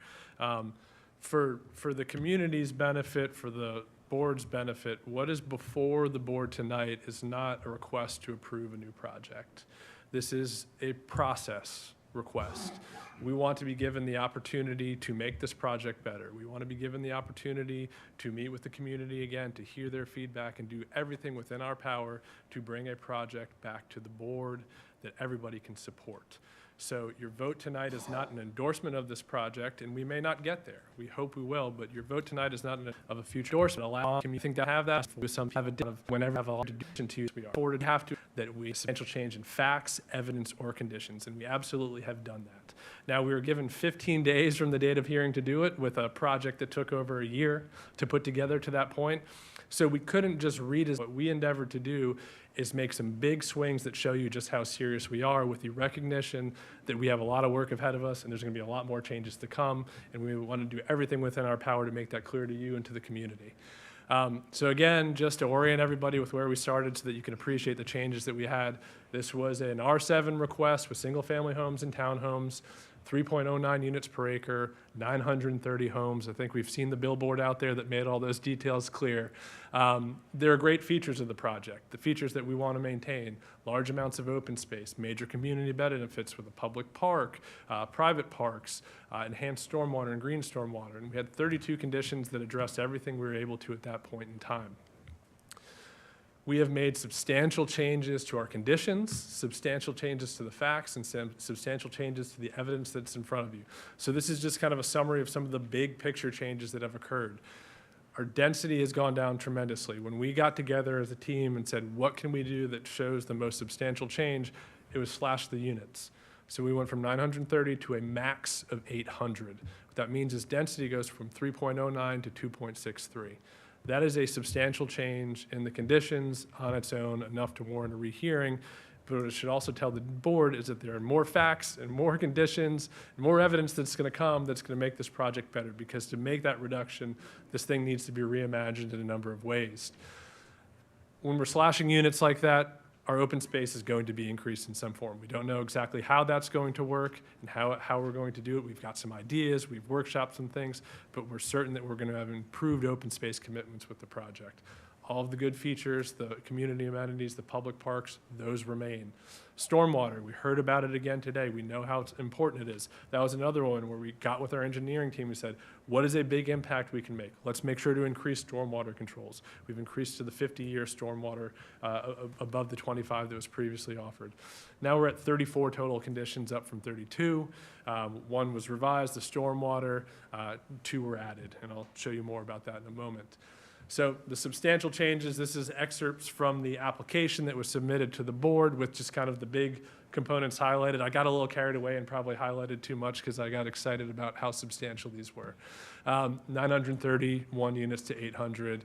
That's a 14% reduction in units. That is substantial for Lennar. That's substantial for the property owners. This is a different project with those changes. Totally different economics, different engineering. This is a substantial change to the conditions, to the facts of this project.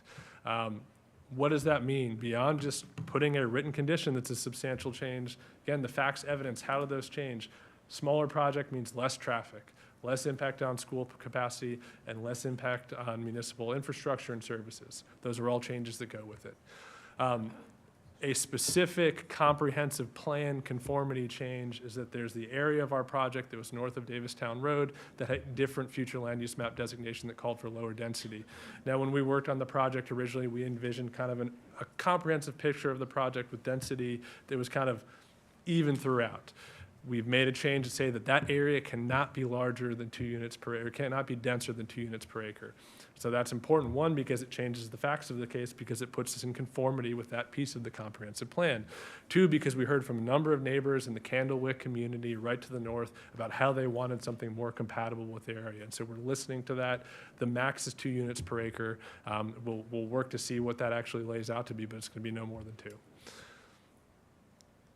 And again, those 2 were done via new zoning conditions. We will have wider buffers that are greater than 25 feet in key locations. We heard from a number of neighbors, and I think you know who they are, who are abutting the property that had specific concerns. We're going to look at those specific concerns and enhance buffers in those areas. And so while there's not a zoning condition that articulates every one because we have to engineer it, by making that written commitment in our application, we are committing to that substantial change to increase those buffers. I covered the stormwater, but again, we knew how important it was. We increased it. We'll figure out how to do it. Up to 50-year from 25, so doubling that storm potential and retention potential. And then this last piece I think is important. It may not seem like much, but what it says is that any stormwater control measures adjacent to Roseville Road shall have enhanced screening to limit visibility from Roseville Road. Seems like a small piece, right? But that was a very specific piece of feedback that we were able to gather between the hearing and that 15-day period, and we said, put it in a condition. What I expect is that when we go through this process, we're going to have a dozen of those, 24 similar commitments where we're making those types of tweaks in a number of locations. We weren't able to do every one because we haven't had all that feedback. But we made a commitment to one to show you how that can work. So I don't want to go through our zoning conditions again. I think you're as tired of hearing them as I am saying them, but we had 32, we're up to 34, and what I want to do is just click through until we got to the red line to see the physical change to conditions, because that's the standard that you're asked to look at. Has there been a change to conditions, facts, and evidence? And so these are written conditions that have been changed in a substantial manner, with doubling stormwater retention, doubling the storm that we control to adding 2 conditions here. And again, the drop to 800 units is as substantial as they come. 130 unit is an entire project. It's several projects, gone from this one, reimagining the project because of it. And then that change to that section to the north. Again, a change via written conditions. Now, I put a note in the bottom because I mentioned other committed changes. Those were not via conditions, but they were affirmative commitments through that application, which is what the code allows us to make that commitment and then give us the ability to do it at a later date. Now, we had a section in our application that went to the board about possible changes, and this isn't like a dangle a carrot about the things we could do and then we'll do something else. What the effort was with those, there's a couple factors at play. One, we'll start with the street stubs and connections. So we heard from neighbors at that hearing about specific areas of impact that are important to their homes, to their property, where there's street stubs or there's street alignments that impact them. Now, as a developer, we're often tied with code requirements to certain connections. And so we can't, through a condition in our 15-day application, just say we're not going to do any of those, because all of a sudden we're at odds with code and staff and issues like that. So what we're putting here is, to the extent we are able to work with staff to find solutions to those issues, those are possible changes we're willing to make. So we, as the applicant, we're open to do it. We just need support to have the tools to do it. Similarly, a big factor that could really transform this project and have a number of great benefits is that we've discussed and are considering, I guess, converting this project, a large portion of it, to a 55-plus community. That would have a material impact on any number of factors, from different product types to different amenities, to materially different impacts on neighbors, on the community, from lower traffic impacts, less burden on schools because you don't have as many kids.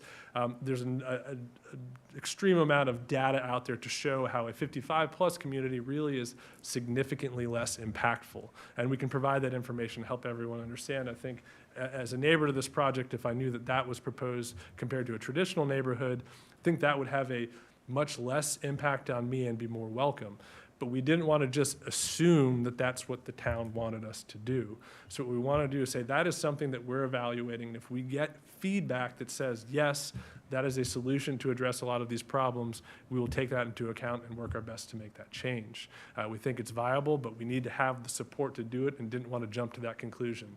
Then there's a whole category of other possible changes where we just need to know what we need to do in order to make those changes. So there will be different lot sizes, likely different product types, all sorts of different things that have to change. And so there'll be a long list of changes, but without being able to hear from you and hear from the community on these specific issues, we can't give you the full picture until that point.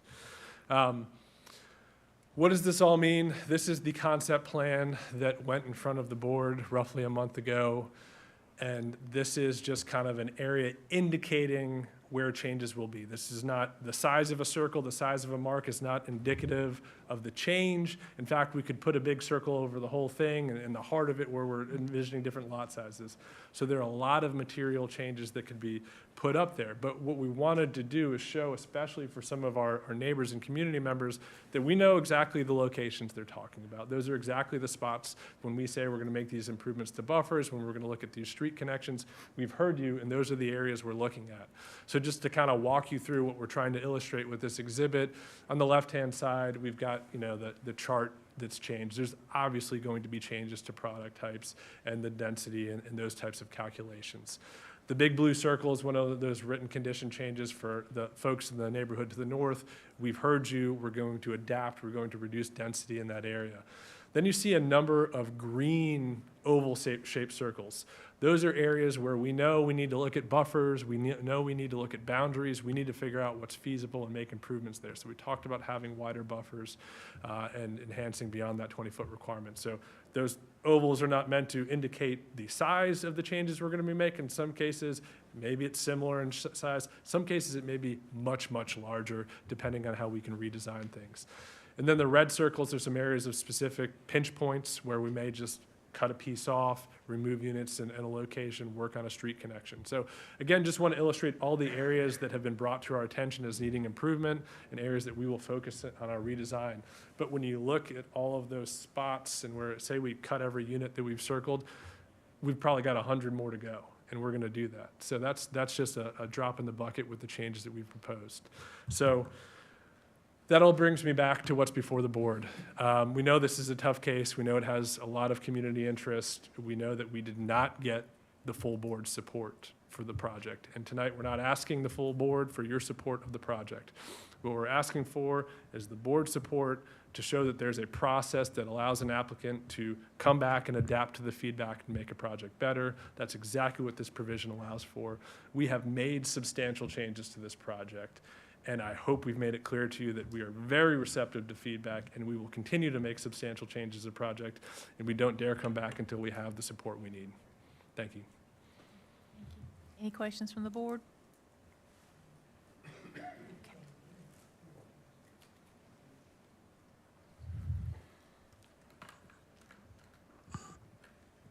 I just have a comment, Madam Mayor. Yeah, go Okay. ahead. Yeah, so I appreciate everybody who's kind of come out tonight. I was obviously not one of the ones in favor of this project when it first came out, this time or the previous time. And I'm certainly not saying I'm in favor of even what they're presenting today. But I think this is a substantial, I don't know what a substantial change is. I've never had this before because I've never seen this before. And I think each one of us would have different opinions of what that would look like to that person. But I do feel like some changes have been made, and I do feel like this is a very substantial size project, and I do feel like that obviously based on the citizens' involvement and discussion, that this is I would say, very fragile project because it has a lot of emotion involved. And so I also don't recall sitting in this position and having a developer come to us and really, throw their hands up and say, let's figure this process out. So whether it's substantial or not, I'm in favor of the process of getting this area correct. And so I'm in favor of the process. I'm in favor of revisiting this as much as the selfish part of me was not wanting another public hearing like we've had before in the past. I'm still in favor of the process and in favor of getting this right because I do feel like that whether it's this year or next year or in 5 years, something's going to happen, and I do feel like we're in a situation where we have the ability to try to talk through that and give feedback, and we have a listening party, which is not always the case. But that's where I would sit, kind of as just the first to speak here. I know some of you all were in favor from the get-go, but I'm certainly in favor of getting this right. So I think Commissioner Deloach says that a lot. So that's where I sit. Thank you. Anyone else? Well, Madam Mayor, I'll say what Commissioner, or following Commissioner Lutz, I've been on the other side of the vote on this project in the exact same way that Commissioner Lutz has been on the other side of it in the last 2 times. What I'd like to remind everybody at home or like everybody that's involved in this process to remember is that it came in 19. When it didn't pass, then the land was bought. The land's been purchased by somebody else, and I brought this up last time. There's no one on this board that asked for this area to develop. There's no one on this board that, you won't find a single recruiting document out there where we're saying this land is something that we want to see. As a matter of fact, I've never voted on a project that I said, you know what, I want this to come to me. We all hope for the grocery store. We hope for the doctor's office. We look for the industry, right? But it's 9 times out of 10 timing and location, and it very rarely is us. So you can nod your head back and forth, up and down, and be upset, and I feel like we've done it for a while now, we can work through and have a conversation. I did not, to Commissioner Lutz, I share his desire to be sitting in this chair having this conversation with y'all yet again. But if you ask me the question, I'm not going to give you an answer that, I'm going to give you the answer that I believe, and that's where we are. So I support the rehearing, and I certainly encourage everybody, and when I say everybody, this group has changed. Y'all all used to sit together, and you're almost like the groups moved around, right? It's going to continue to happen. This isn't us, Mr. Parker, Mr. Weathers, Greg. Y'all were all friends. Y'all were all working on this. I saw the picture earlier tonight. Y'all got to go sit down somewhere and figure out what it is you want to see happen here. That's what I asked you to do in 2019. Let's figure it out. Let's find a way. Let's figure something out because it's going to develop. Because here's I-87 and here's the project. Like this was decided when I was in kindergarten. Eventuality of it is going to develop. And so I do care, and I care about the folks that live in Candlewick. Brandon Strickland has the worst lot location for this project to develop ever, right? Like, there are a ton of these things, and I sat for 2 hours and said, like, hey, guys, like, tell me what it is. And so you didn't hear me have a whole lot of comments at the last meeting, because I had sat for 2 hours and said, guys, tell me what it is. Like, what can we do? What can we delete? What can we take away? What can we add? What can we... It's like, I just don't like it. Just don't want it. And I understand that. And that is your right. It is your right to feel that way, right? I'm not arguing that you shouldn't. But what I can say is the only thing that I do in this process is try to get the very best product for the town of Wendell and its residents. And so the only thing that I can say before we venture down this road is the only way it's going to work is if the people that care, that continue to show up, get in the room with the people who have shown up here and laid out from a corporate perspective that they're willing to work together. And I'd remind everybody that y'all were all friends, and we're all, I mean, I need y'all to figure it out. So that's where I'd leave it, Madam Mayor, and I'm happy to make a motion at whatever point. Others maybe want to talk. Someone, did you have something? Yeah, go ahead. I think to Dr. Lutz's point, substantial is subjective. And I don't want to belabor the list, but 130 homes at 400 grand is about $55 million concession. That exceeds the entirety of the town budget this year for Wendell. I feel like, in my mind, the town of Wendell is going to fight for you. We're going to make sure that they listen to you.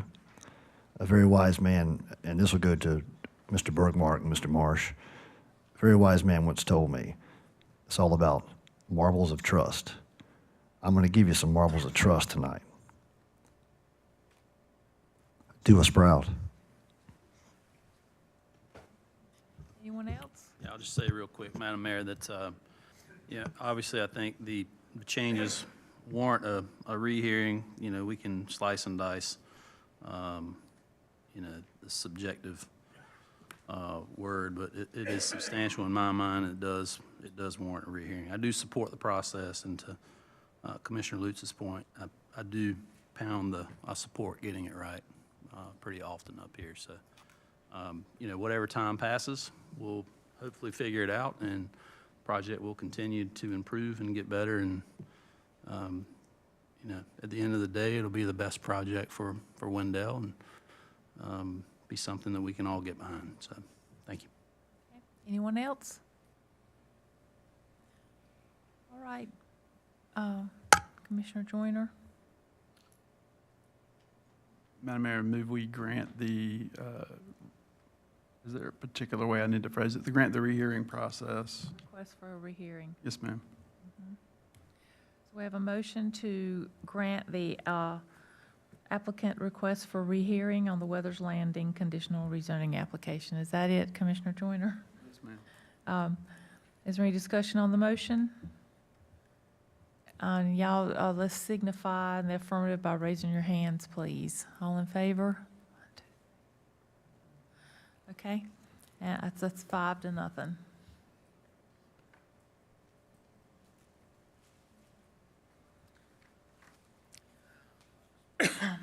All right, item 6B is a decision to approve rankings and authorize the town manager to negotiate and sign a contract for the request for qualification to develop pedestrian improvement and traffic calming plans.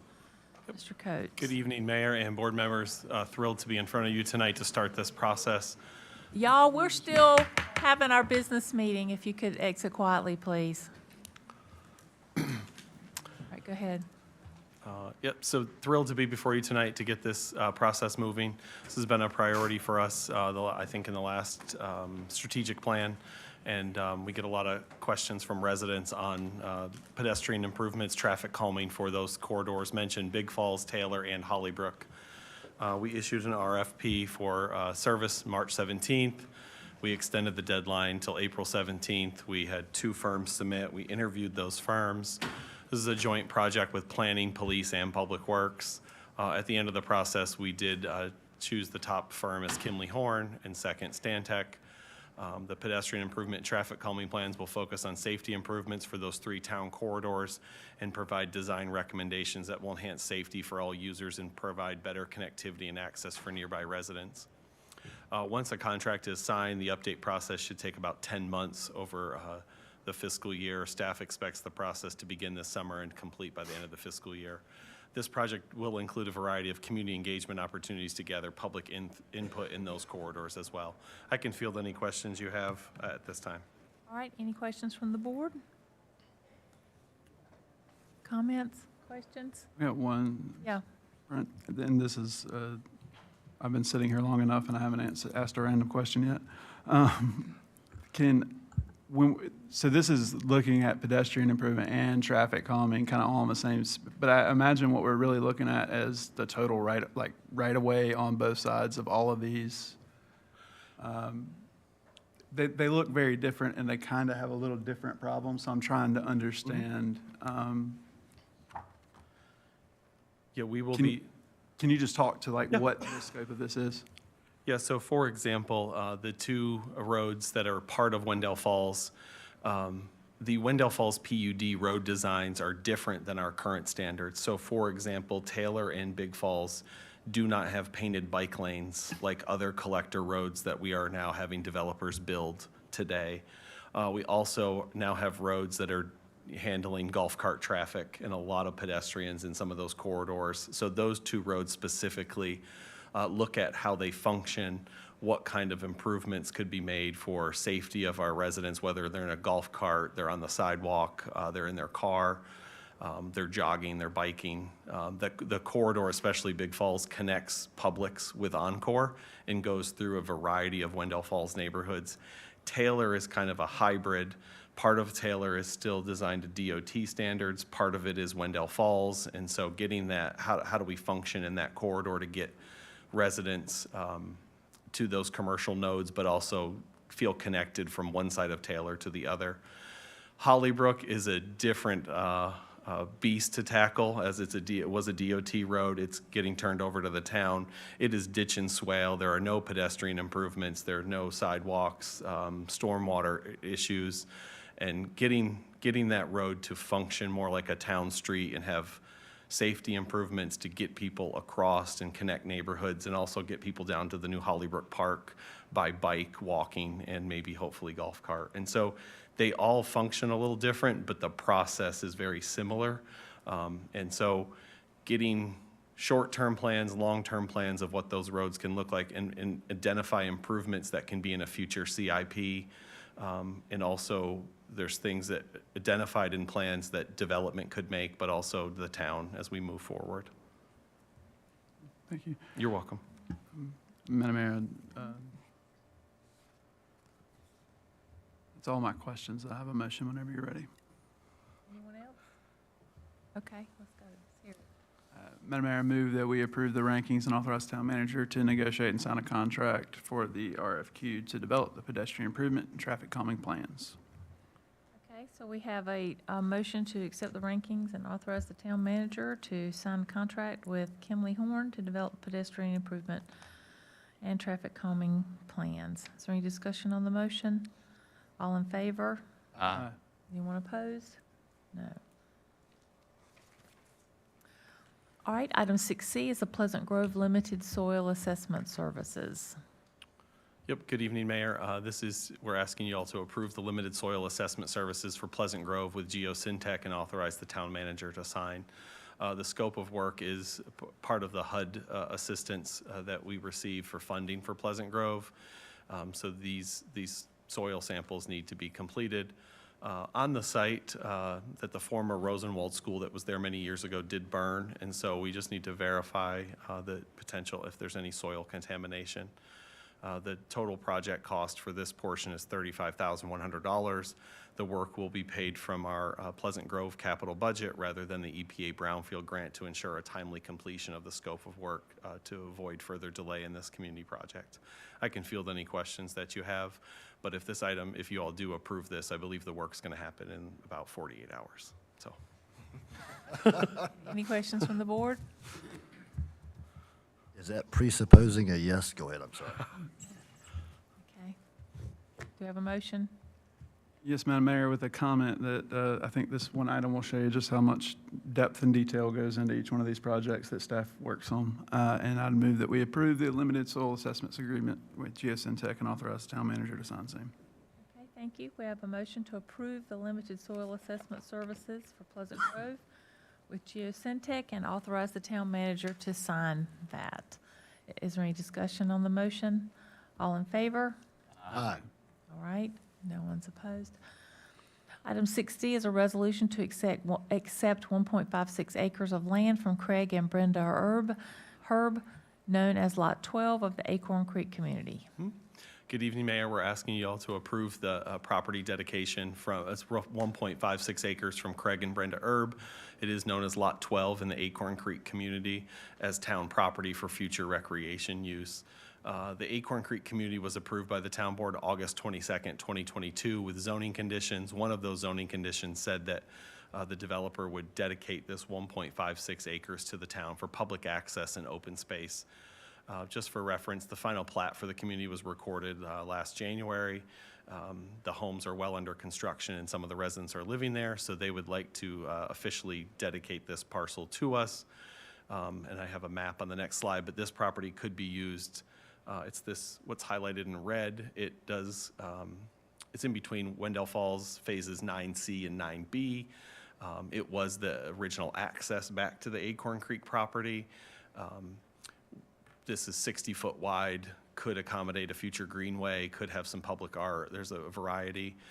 It is adjacent to Taylor Road, which we are getting ready to study pedestrian and traffic calming, but this could be a nice key community connection as things move forward.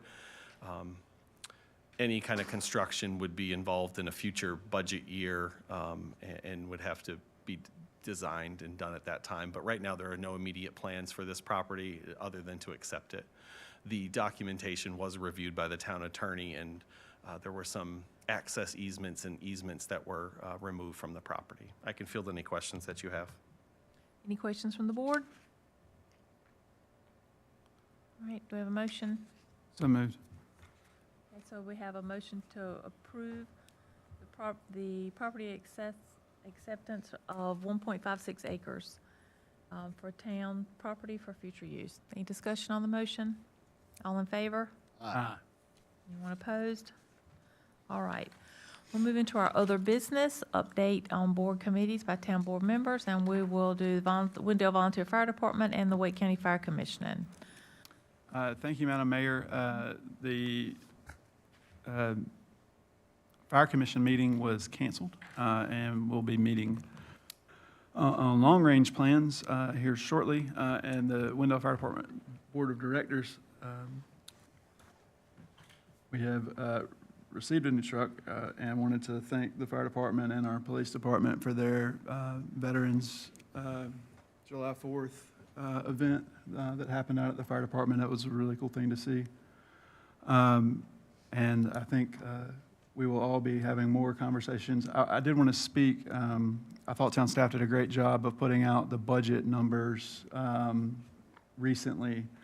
And I saw a comment that's like, hey, look, your fire department's way underfunded. You guys spend $25,000 on a fire department. And so it's not the case. We spend roughly $4.2 million on a fire department. It's just done through the county, so you don't see those numbers in our budget. So I did want to speak up, although I would have been very impressed if Chief Staples and the fire department had achieved a ISO rating of 1 and it expanded their stations with $25,000 in the budget. But that is all for the fire department, Madam Mayor. Okay. Central Pines Regional Council, Commissioner Deloach. Thank you, Madam Mayor. There is actually not a meeting in July for summer, and the June meeting was an executive committee meeting, so next Board of Delegates is in August. All right, we'll move into our commissioners' reports. Commissioner Joyner? Thank you, Madam Mayor. I thank staff. I'm trying to come up with a list of all the things that we need to thank staff for and thank folks in the community for. But the 4th of July event, it was cool to see that and see folks take it in from all over the community and get to hear people talk about getting to watch it from different places. Really cool to hear people talk about our downtown businesses this year as a spot that they watched from. Really a cool thing to see, and always appreciate our staff. That is them all staying in town over holidays to make sure that we can have those events, and always appreciate them. Thank you, Madam Mayor. Commissioner Lutz? No comment tonight, Mayor. Commissioner Eatman? Nothing else from me. Commissioner Honeycutt? Commissioner Deloach? I'll just quickly say, Madam Mayor, thank you. A lot of cool things happening. I mean, it's pretty obvious when you drive around, you see what's going on. So kudos to our town staff. But just the vendors that we have, the stores, the festivals and all the things that we have happening, there's really something going on all the time. And I do hear it from people that don't live in Wendell. We spend a fair amount of time, my wife and I, selling Wendell and just, all the cool things that we have going on. And it really is fun to see people coming from Clayton and from Raleigh and from Wake Forest. And it's not all the way out there like it used to be. So a lot of cool things happening. Just want to reiterate that again. Thank you. I also wanted to thank the town staff for the 4th of July celebration. It was great. I don't think people realize it's an all-hands-on-deck event for us, and everybody is out there working, which is why we have it on the 2nd instead of the 4th, so they can spend the 4th with their families. This year, there was unbelievable heat and thunderstorms all afternoon, but they hung in there, and they were probably all sopping wet, and it came off beautifully, and I really appreciate it. I've received so many compliments about it, and we just really appreciate that from y'all, and always being able to count on y'all carrying through things like that for us, so thank you very much for that. Also, I was just reminded, my former neighbor was drafted by the Atlanta Braves today, Briggs McKenzie. He went to high school. He's a Wendell young man. I was going to say Wendell boy. He's not. He's a young man now. And we're very proud of him. I think he was drafted in the 4th round, and he also had committed to LSU, so now he's got a big decision to make, doesn't he? We had another Wendell young man named Arlen Hall, Haugh, it might be Ho. And he had just played at Carolina, and he also was drafted round 6. And gosh, who did he get drafted to? He was drafted by the Rays. The Rays. I had to Aiden scroll Houck, up. Yes. big baseball guy, not to step in on your Yes. comment. But No, that's okay. So we're very proud of him as well. We're very proud of all the local talent and how well that they've done in that. That's very cool. Wendell's a small town, producing a lot of baseball things. And I know that, I don't know about Aiden, but I know Briggs played the whole way up through Wendell Parks and Recreation. So that's very cool. All right, do we have a motion to adjourn? So moved.